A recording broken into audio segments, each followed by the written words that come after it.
This video is for Maharashtra board SSC 10th standard के लिए है ये वीडियो। Subject is science 1।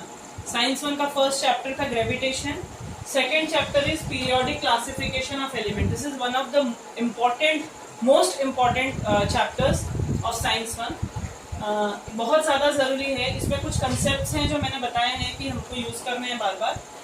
हमने लास्ट ईयर एक वर्ड पढ़ा था मैटर। मैटर कोई भी चीज़ जो होती है it is made up of matter. Matter जो है लाइक अ टेबल या फिर हम चेयर या जो भी वुड हो गया या कोई भी चीज जो हो गई it is made up of matter. Matter जो है उसके 3 अलग अलग टाइप्स हैं। सबसे फर्स्ट टाइप इज एलिमेंट, जिसके बारे में हम अभी स्टडी करने वाले हैं। ये पहले भी हमने पढ़ा है। Elements are made up of same type of atoms. एक ही तरह के एटम्स से बना हुआ, लाइक सोडियम, क्लोरीन, मैग्नीशियम। ये जो सिंगल चीजें हैं, अगर मैं कहूंगी कि कोई लोहे की चीज है, कोई आयन मटेरियल है, तो वो सिंपल आयन से बना हुआ, फेरस से बना हुआ होगा। कोई सोडियम की चीज, कोई क्लोरीन की चीज, कोई मैग्नीशियम की, इसमें same type of atom. Like जब हम Cl2 लिखते हैं तो उसमें 2 एटम्स हैं जो क्लोरीन के ही हैं।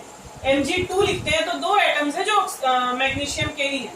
Second type was compound. इन दोनों के बारे में हमको अभी फिलहाल स्टडी नहीं करनी है, बट थोड़ा सा जानोगे नहीं तो डिफरेंशिएट नहीं कर पाओगे। Compounds are made up of combination of different atoms. There may be 2 different atoms, 3, 4, how many types of different atoms? जैसे हम पढ़ते हैं वाटर में जब हम 2 चीजें पढ़ते हैं, एक हाइड्रोजन और ऑक्सीजन, इन दोनों के कॉम्बिनेशन से we get the compound of water. ठीक है, वाटर का एक मॉलिक्यूल जो होगा उसमें 2 हाइड्रोजन के और 1 ऑक्सीजन का एटम होता है। वैसे ही अगर सोडियम का एक मॉलिक्यूल होगा या क्लोरीन का एक मॉलिक्यूल होगा तो उसमें 2 एटम्स होते हैं क्लोरीन के। तीसरी चीज है मिक्सचर, जिसके बारे में हमको ज्यादा कुछ पढ़ने की जरूरत नहीं है। मिक्सचर अभी है नहीं हम लोगों को। मिक्सचर मतलब उसमें बहुत सारी अलग अलग चीजें होती हैं। लाइक अगर हम बात करें एयर की, बेस्ट एग्जांपल इज एयर। जो हवा है, हवा के अंदर डिफरेंट कंस्टिट्यूएंट्स होते हैं। All together collectively it is known as air. उसके अंदर अलग अलग चीजें हैं, ऑक्सीजन है, कार्बन डाइऑक्साइड है, सारी चीजें इंक्लूड होती हैं। But still we are concentrating to the elements. जब एलिमेंट्स की शुरुआत हुई, एलिमेंट्स के बारे में जब हम लोगों को सारी इंफॉर्मेशन धीरे धीरे मिलनी शुरू हुई, तो हमारे पास अप्रोक्सीमेटली 118 एलिमेंट्स थे जो शुरू में हम लोगों को पता चले। हमारे पास मतलब हमको अभी तक पता है लाइक 1800 टाइम से, 1800 ईयर्स से जो है हम उन एलिमेंट्स के बारे में जोड़ रहे हैं। बट पिछले 1800 ईयर पहले की अगर हम बात करें तो हमारे पास 30 एलिमेंट्स थे।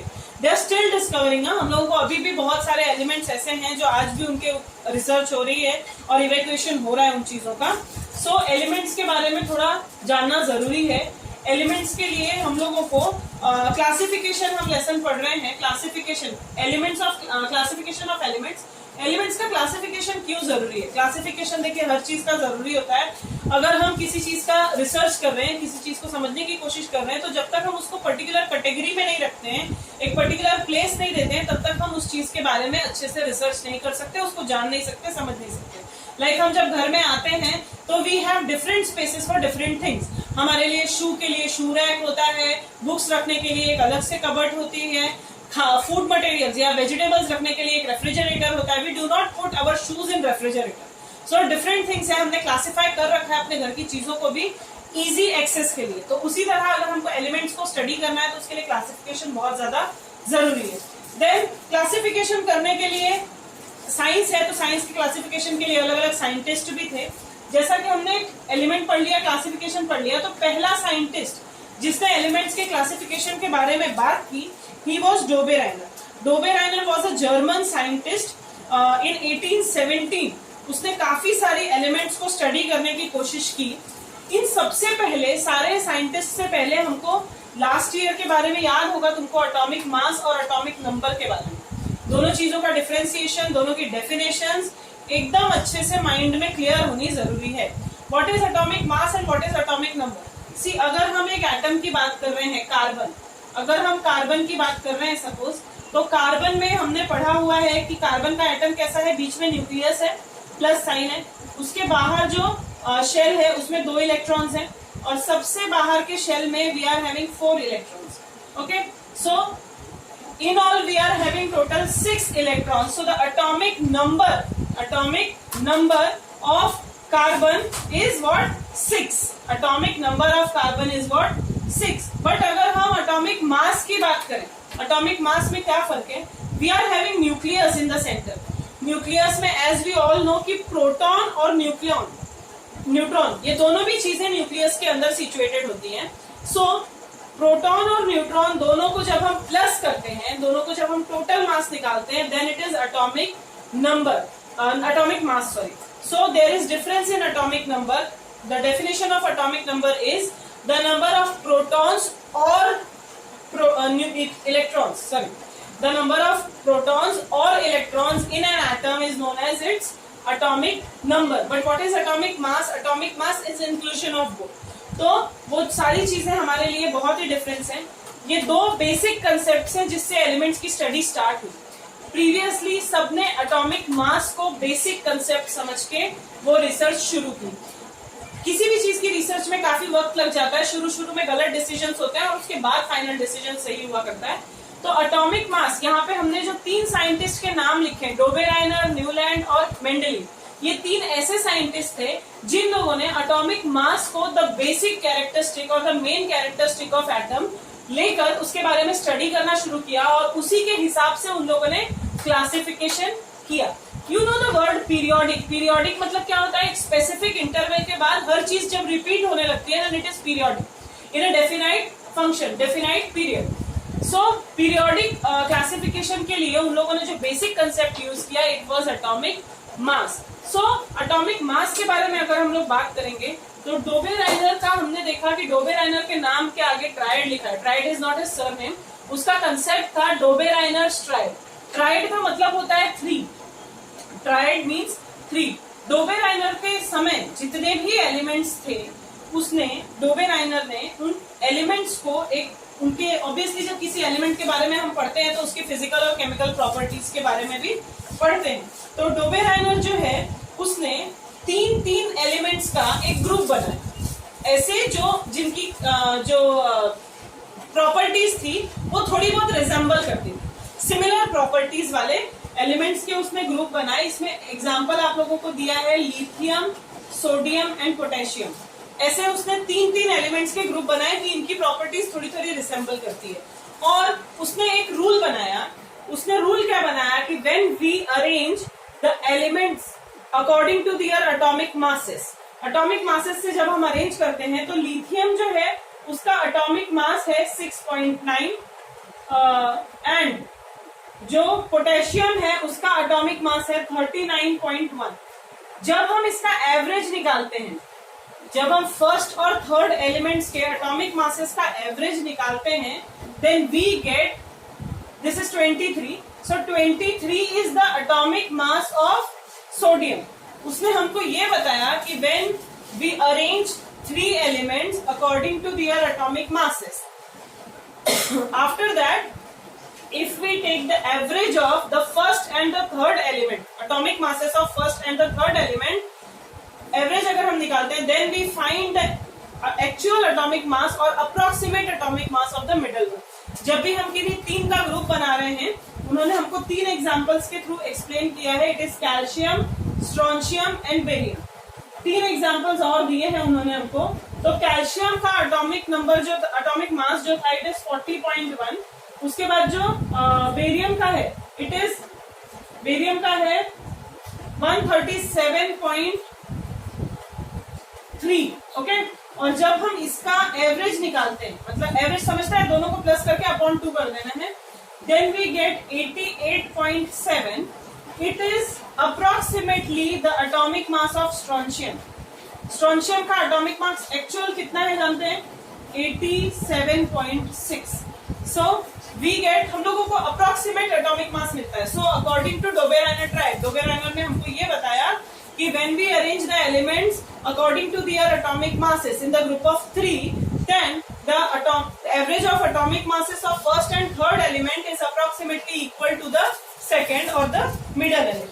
तो ये उसने हम लोगों को बताया। हर एक के बारे में थोड़ा जानना जरूरी है। डोबेराइनर के बारे में एग्जाम में कुछ खास नहीं आएगा, सिर्फ आपको पूछेंगे डिफाइन या state Dobereiner tried with example. तो हमको डोबेराइनर के ट्राइड की जो स्टेटमेंट होगी वो लिखनी है और उसका एक एग्जांपल लिखना है। या फिर 1 मार्क के लिए ऐसा आ सकता है कि हमको फर्स्ट और थर्ड एलिमेंट्स का एटॉमिक मासेस दिया होगा and we have to find the atomic mass of the middle. कितनी छोटी सी चीज आएगी, बस और कुछ नहीं। सो ये हो गया डोबेराइनर के बारे में। लेकिन डोबेराइनर के साथ कुछ प्रॉब्लम्स भी थी। उसने अरेंज तो कर दिया, लेकिन सारे के सारे एलिमेंट्स जितने भी उस समय तक, डोबेराइनर के समय तक जितने भी एलिमेंट्स पता थे, वो सारे एलिमेंट्स सेम प्रॉपर्टी पे एडजस्ट नहीं हो रहे थे, यानी कि सबके सब में ये केस जो था वो एप्लीकेबल नहीं था। तो अब पहला वाला फेल हो गया डोबेराइनर। तो नेक्स्ट नाम आया न्यूलैंड का। न्यूलैंड के नाम के साथ भी ऑक्टेव लगा है। Again Octave is not his surname. Octave हमको, ऑक्टेव ये नंबर कौन सा दिखाता है, 8। ओके, तो न्यूलैंड जो था उसने ऑक्टेव में हमें कुछ चीजें बताई। ऑक्टेव का मतलब जैसे कि 8 होता है। तो न्यूलैंड एक इंग्लिश साइंटिस्ट था और उसने एटॉमिक मासेस को ही कंसीडर किया। बेसिक प्रॉपर्टी जो है वो एटॉमिक मास को समझी। इन ईयर 1866 न्यूलैंड ने जितने भी नोन एलिमेंट्स थे उन सबको अरेंज किया according to the increasing order of atomic masses. मतलब नंबर 1, 2, 3, 4 ऐसे रोल नंबर वाइज उसने अरेंज कर दिए, यानी एटॉमिक मासेस जिसके कम वो पहले, जिसके ज्यादा वो बाद। सो इस तरह से उसने अरेंज किया और उसने ये फाइंड आउट किया कि it started with the lightest element hydrogen. उसने हाइड्रोजन से शुरू किया। हाइड्रोजन लाइटेस्ट एलिमेंट है, हाइड्रोजन से शुरू किया उसने और ही arrange till thorium.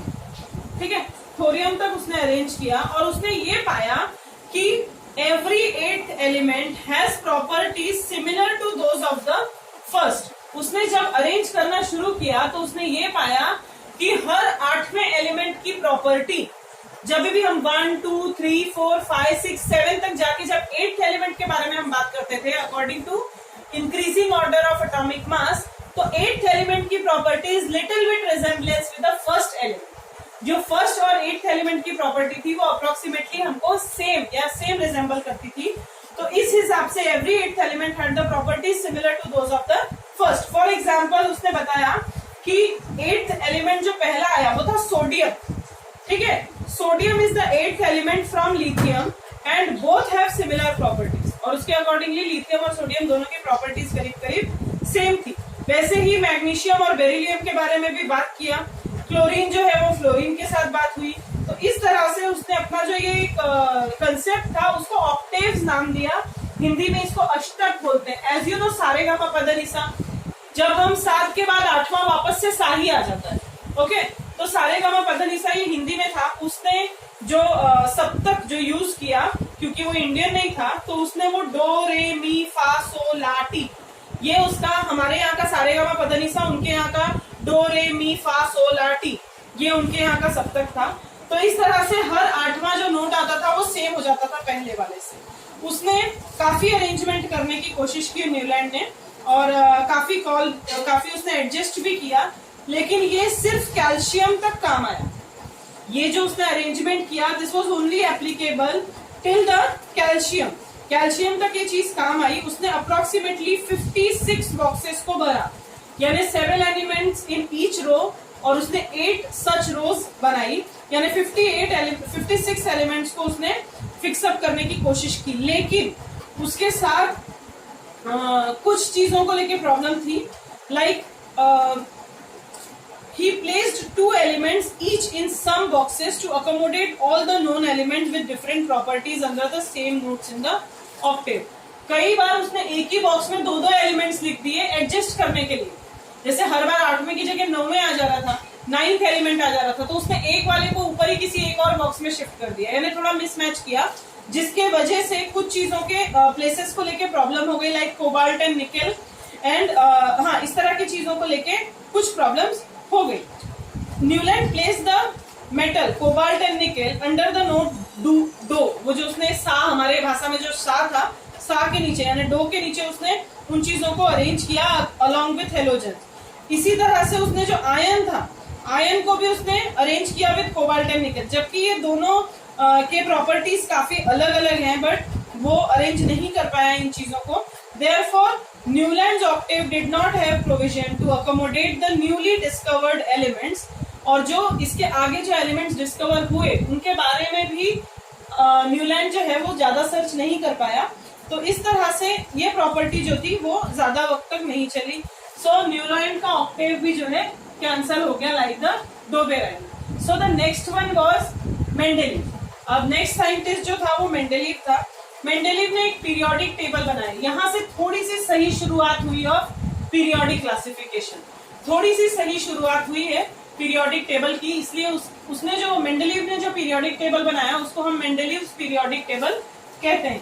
But the drawback was again that कि उसने भी एटॉमिक मास को बेसिक प्रॉपर्टी समझ के यूज किया। This was the actual fault they made. तो न्यूलैंड जो मेंडेलीव जो है उसने पीरियोडिक टेबल बनाया। Mendeleev is Russian scientist, actually Russian scientist है वो, और उसने बहुत ही इंपॉर्टेंट स्टेप लिया था क्लासिफिकेशन ऑफ एलिमेंट्स के। मेंडेलीव ने सबकी फंडामेंटल जो प्रॉपर्टीज थी उसको अगेन एटॉमिक मासेस ही समझ के उसने 63 एलिमेंट्स को according to their increasing atomic masses arrange किया। Then he transform this into a periodic table of elements according to physical and chemical properties. उसने एक टेबल बनाया जिसमें उसने इन एलिमेंट्स को अरेंज किया उनके केमिकल और फिजिकल प्रॉपर्टीज के हिसाब से। एंड काफी सारे मेंडेलीव ने जो है एलिमेंट्स को सिमिलर केमिकल और फिजिकल प्रॉपर्टीज के हिसाब से अरेंज किया, इसलिए मेंडेलीव पीरियोडिक टेबल। हमने डोबेराइनर ट्राइड के बारे में पढ़ा, मेंडेलीव न्यूलैंड ऑक्टेव के बारे में पढ़ा। अब मेंडेलीव का जो पीरियोडिक लॉ है वो जानना बहुत ज्यादा जरूरी है। उसने एक स्टेटमेंट बनाई, the Mendeleev's periodic law states that properties of elements are periodic functions of their atomic masses। एकदम सिंपल सी स्टेटमेंट, ये आपको जरूर पूछी जाएगी। डोबेराइनर में सिर्फ स्टेटमेंट और एग्जांपल पूछेंगे, न्यूलैंड्स में उसके ड्रॉबैक्स भी पूछ सकते हैं कि उसने ड्रॉबैक यानी कमी कि क्या क्या कमी थी उसके अंदर। और मेंडेलीव वाला जो है उसमें स्टेटमेंट पूछेंगे, उसके मेरिट्स और डीमेरिट्स यानी फायदे और नुकसान, इन दोनों चीजों के ऊपर उस पर क्वेश्चन आएगा। तो मेंडेलीव पीरियोडिक टेबल जो था उसका स्टेटमेंट था, properties of elements are periodic functions of their atomic masses. काफी सारी कुछ चीजें अच्छी भी थी पीरियोडिक टेबल में। मेंडेलीव पीरियोडिक टेबल के कुछ मेरिट्स थे। मेरिट्स क्या क्या थे हम मेरिट्स के बारे में पढ़ेंगे। काफी अच्छी चीजें उसने अरेंज की थी साइंस के बारे में। मेंडेलीव ने सबसे पहले जो है उसके atomic masses of some elements are revised. काफी सारी चीजें चेंज हो गई। कुछ समय पहले एटॉमिक मासेस में भी थोड़ी सी प्रॉब्लम थी, गलत एटॉमिक मासेस फाइंड आउट किए गए थे तो वो चेंज हो गए। जैसे कि एटॉमिक मास ऑफ बेरिलियम जो था वो 14.09 माना जाता था पहले, जबकि इट्स करेक्ट वैल्यू वाज 9.4। और beryllium was placed before the boron, क्योंकि वहां पे बहुत सारी प्रॉब्लम्स थी, अरेंजमेंट उल्टा पुल्टा था। तो पहली चीज जो न्यूलैंड ने गलती की थी कि बोरॉन और बेरिलियम के पोजीशंस उसको क्लियर नहीं थे, वो बहुत ही आसानी से मेंडेलीव ने क्लियर कर दिए। तो ये पहली चीज थी जो उसके अच्छे यानी मेरिट्स में इंक्लूड होती है। दूसरी चीज थी मेंडेलीव ने ना कुछ वेकेंट प्लेसेस छोड़े थे। जो उसने टेबल बनाया, आप लोग टेक्स्ट बुक में देखेंगे तो टेक्स्ट बुक में पेज नंबर 18 पे एक टेबल बना हुआ है, 2.3 है उसका नंबर, और टेबल बना हुआ है जिसमें उसने कुछ खाली जगह छोड़ी थी। मतलब कुछ जगह पे कोई एलिमेंट्स उसने प्लेस नहीं किए थे।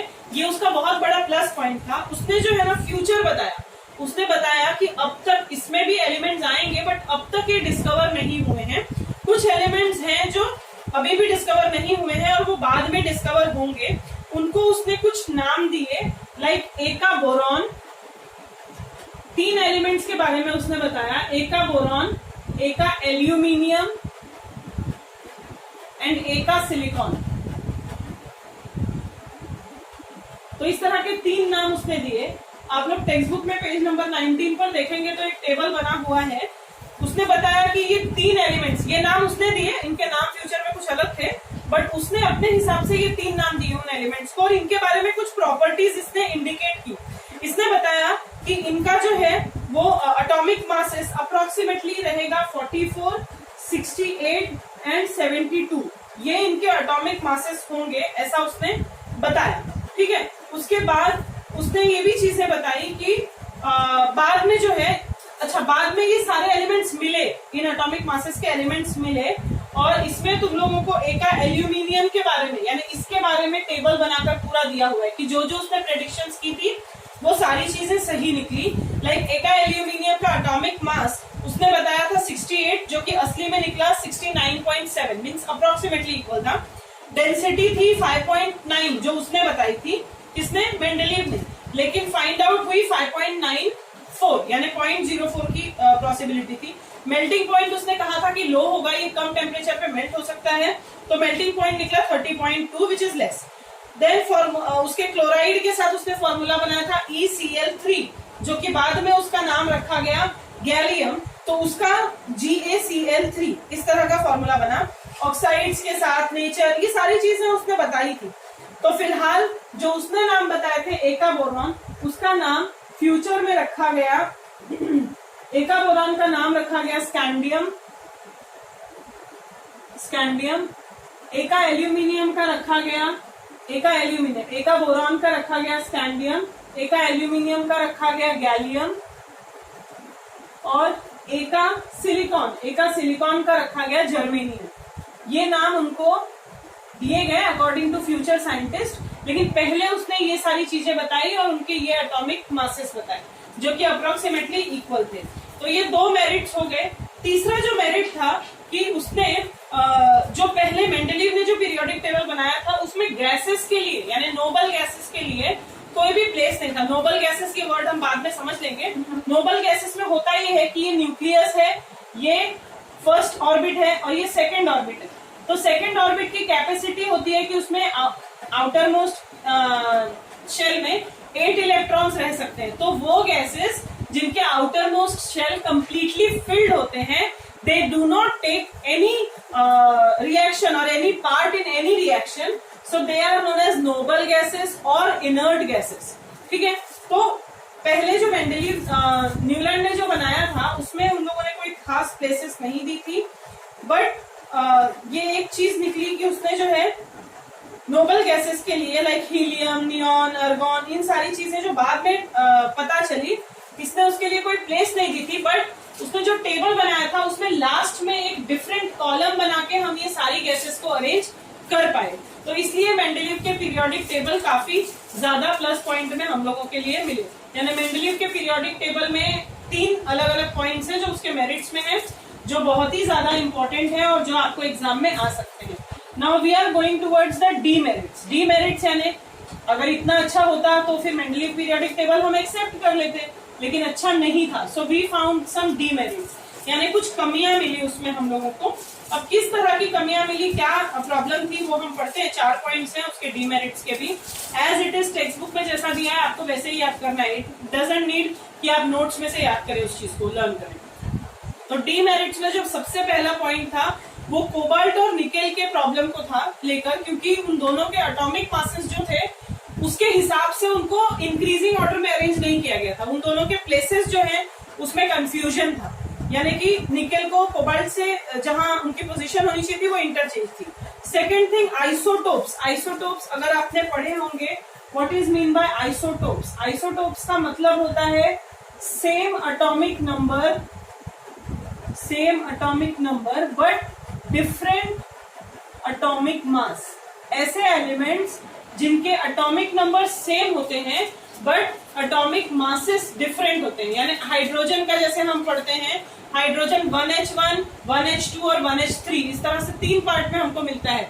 ऐसे बहुत सारे हैं जिनके एटॉमिक नंबर सेम और अलग अलग, मतलब एक जगह हमें एटम मिलेगा उसमें एटॉमिक मास ये होगा और दूसरी जगह पर अलग होगा, तो इसको आइसोटोप्स बोलते हैं हम। आइसोटोप्स की प्रॉब्लम एज इट इज बनी हुई थी क्योंकि हर बार उनका एटॉमिक मास अलग अलग आता था, तो उनको अलग अलग प्लेसेस पे स्पॉट करना पड़ता था। ठीक है, तो ये दूसरी प्रॉब्लम थी। जो तीसरी प्रॉब्लम थी वो ये थी कि when elements are arranged in increasing order of atomic mass, the rise in atomic mass does not appear in uniform. मतलब हर बार जो है ऐसा नहीं है कि अगला वाला जो है, हम ये नहीं आइडेंटिफाई कर पाते थे कि इसका 1 है तो अगले वाले का 2 होगा, उसके अगले वाले का 3 होगा, यानी हम आइडेंटिफाई नहीं कर सकते उन चीजों को, कोई पैटर्न नहीं था। और जो 4th पॉइंट था वो सबसे इंपॉर्टेंट, उसका ड्रॉबैक था पोजीशन ऑफ हाइड्रोजन। हाइड्रोजन जो है वो उसको कुछ प्रॉपर्टीज उसकी जो है हेलोजन में आती है। अगर आपको पता होगा हाइड्रोजन में आउटर मोस्ट इसमें 1 इलेक्ट्रॉन होता है सिर्फ आउटर मोस्ट ऑर्बिट में, तो 1 इलेक्ट्रॉन जो है ना वो सेम हेलोजन्स के साथ भी मिक्स होता रहता है। यानी अभी हम आगे चल के उसको पढ़ेंगे। हाइड्रोजन की वैलेंसी हो गई 1, अगर ये कंसेप्ट याद होंगे तो वैलेंसी वाले, हाइड्रोजन की वैलेंसी है 1, हेलोजन्स जो होते हैं उनके आउटर मोस्ट ऑर्बिट में 7 इलेक्ट्रॉन्स होते हैं, तो उनको भी एक ही इलेक्ट्रॉन चाहिए होता है, यानी वैलेंसी उनकी भी होती है 1। तो हाइड्रोजन की इस प्रॉपर्टी के हिसाब से सोचेंगे तो हाइड्रोजन हेलोजन्स के साथ आना चाहिए, लेकिन हाइड्रोजन जो है उसके साथ कुछ उसकी पोजीशन को लेके इन लोगों को प्रॉब्लम थी।